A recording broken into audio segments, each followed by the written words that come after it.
नमस्कार। जय जगन्नाथ। पवित्र सावित्री व्रत उपलक्षे अनेक अनेक शुभेच्छा और अभिनंदन। यही पवित्र दिन रे सधवा नारी माने निज स्वामी मानकर दीर्घ जीवन कामना करी माँ सावित्री को पूजा अर्चना करिथांती। ज्येष्ठ मासर अमावास्या सावित्री अमावास्या भावे प्रसिद्ध। सावित्री पूजा परदिन मु केमिति कौन कली आ पूजा पाई कौन सामग्री दरकार ता संपूर्ण डिटेल्स वीडियो रे अच्छी। वीडियोटी देखिबा आगरू आपण माने जदि मो चैनल को सब्सक्राइब करि नहांती तळे थिबा रेड कलर बटन को प्रेस करिके मो चैनल को सब्सक्राइब करंतु।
पूजा करने प्रथमे गोटे थाली रे नुआ साड़ी नहीं तापरे किछि चूड़ी शंखा सिंदूर अलता नेलपॉलिश टिकिली सधवा नारी माने जहाँ जहाँ लगाती आपण सब जिनस नहीं पारे जहाँ पाखे जीक संभव से ସେତିକି ଜିନିଷ ନେବେ।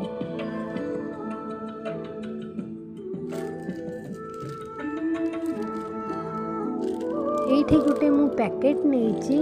ଏଇଟା ଆପଣଙ୍କୁ ପୂଜା ଦୋକାନରେ ଆରାମସେ ମିଳିଯିବ। ଏଇଥିରେ ସିନ୍ଦୁର, ଅଇନା, ପାନିଆ, କଳା ମାଳି, ବ୍ରତ ସବୁ ଏଇଥିରେ ଅଛି।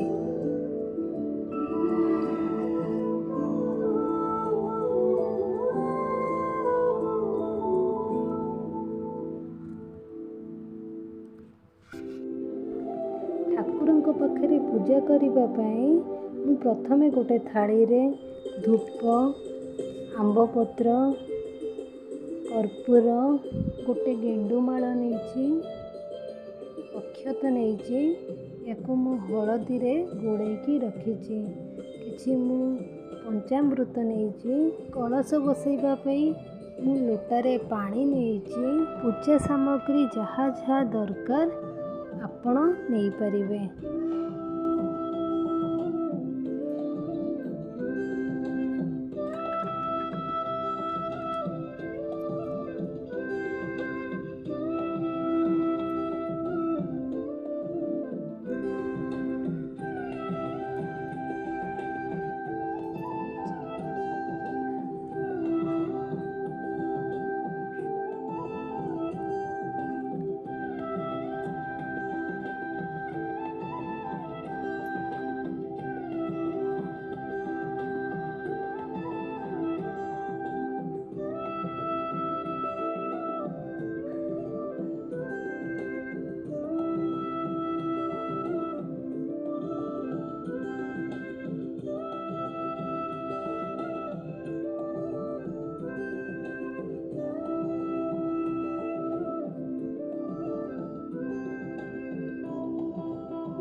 ଭୋଗ କରିବା ପାଇଁ ମୁଁ ଏଇଠି ନଡ଼ିଆ, ତରଭୁଜ, ଆମ୍ବ, ପାଚିଲା କଦଳୀ, ଆପେଲ୍, ଅଙ୍ଗୁର ନେଇଛି।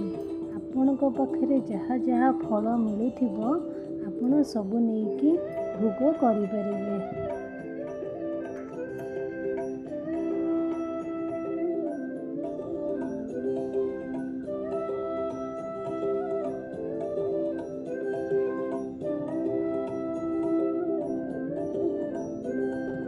ମୁଁ କିପରି ପୂଜା କଲି ତାର ନେକ୍ସଟ ଭିଡ଼ିଓ ଆପଣ ମୋର ପାର୍ଟ 2ରେ ଦେଖିବେ।